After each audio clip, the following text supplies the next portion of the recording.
Member of the press, welcome to this very brief press conference. Before us is the General Secretary of the Liberia Council of Churches, alongside the Assistant Secretary of the Interreligious Council of Liberia, who will address this press conference relatively to the situation with Representative Yekeh Kolubah of Masorado District 10 situation at the top. Homages, the press.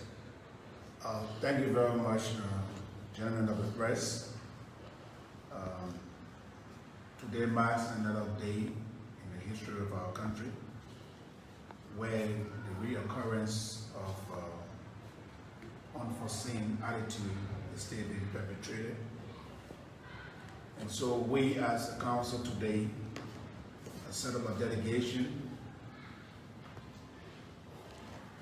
to visit the Old Road community to assess the situation of violence that occurred yesterday, evening and night, around the resident headquarters office of Honorable Yekeh Kolubah of District 10. Based on our observation today, we observed that there were breaking of 5 vehicle windshield, damaging of residents' doors, windows, and looting of properties of citizens in the office of Honorable Kolubah and his district office. The council also had a conversation with citizens and residents in the community of the incident that took place. Therefore, we strongly condemn the violence and the damage carried out by unknown thugs that took away valuable items from the homes of these persons, such as flat screen television, laptop computers, and other valuable assets. The council calls on the national government through the Liberia National Police to launch a security search of perpetrators of the violence and bring the culprits to justice. We also call on the Liberia National Police to immediately deploy security around the residence and offices of Honorable Kolubah so as to avoid future occurrence of such inhumane act while investigation is ongoing. We therefore regret the humiliation on Honorable Kolubah and all persons that were affected by the thugs' action. The council reiterates its call also on political parties and all stakeholders to recommit themselves to non-violence political electoral activities in the country. May God bless Liberia and save us from the hands of the evil ones. I thank you. All right. That's a statement from the Liberia Council of Churches, been read by the General Secretary, Reverend Christopher Ulato first. For a member of the press, if you have any. Yeah, I'm Shulman Plummer and I report for Fabric. It did mention in your release that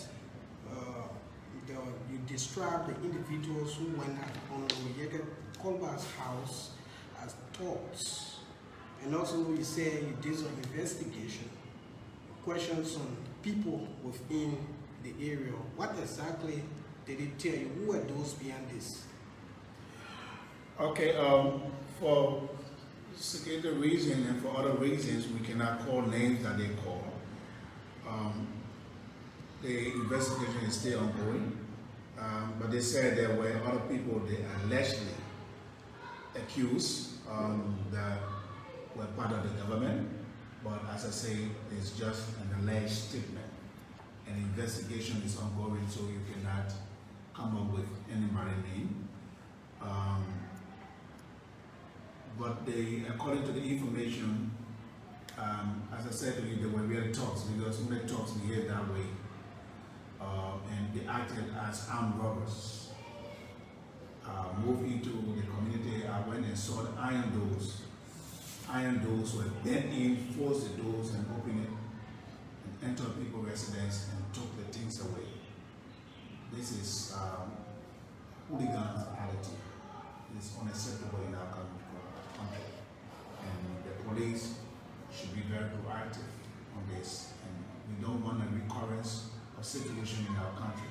We don't want we don't want a repetition of April 6. If those who know about April 6 are April 6 in this country, we don't want an April 6 scenario back in this country, where other people will feel affected and feel vulnerable and try to react. Okay, my name is James Flomo. I report for Spoon FM and TV. You came out with your release and you are condemning, or you condemned the act. And according to you, for security reasons, you will not call names.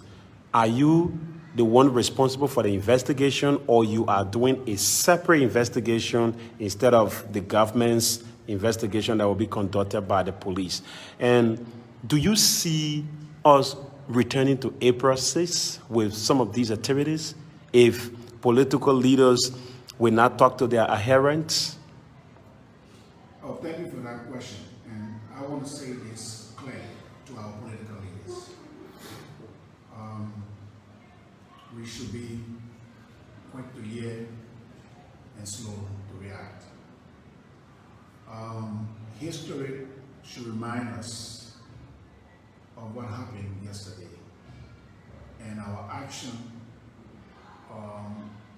may either bring history repetition or erase what history will not repeat. So there are things that sometimes remind us of the ugly past and whether it will occur again, as I stated to you on April 6th. So we don't want where everyone will feel that there is no king in the land. Because the book of Malachi informs us, the last verse, chapter 5, verse 25, says that there was no king in Israel, and everyone did that which was right in their own eyes. So if we have a king, let the king reign, let the king rule. But we don't want this place to be as though there is no king, and there is a king in the land. So, Reverend, how does the council view the fact that these things happen, the government announced investigation and never come up with any result? Everywhere in the world, as investigation goes on, they will tell you investigation is going on, and the process of investigation, the issue of investigation is a process.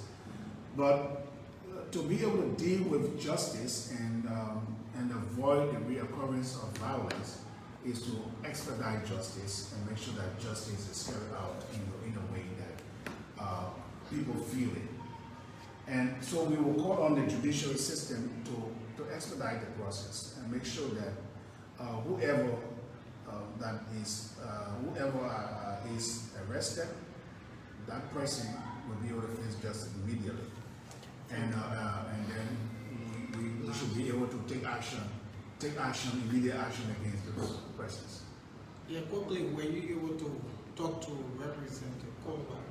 Yes, we met with Honorable Yekeh Kolubah, we talked with him, and as usual, he raised a bar that he sees vulnerable, and no one is talking about his vulnerability, no one's coming to his aid, and he raised the issue of security, and so we are also concerned that this country has a lot of elders, and the elders need to come together and put things on course, because things are falling apart.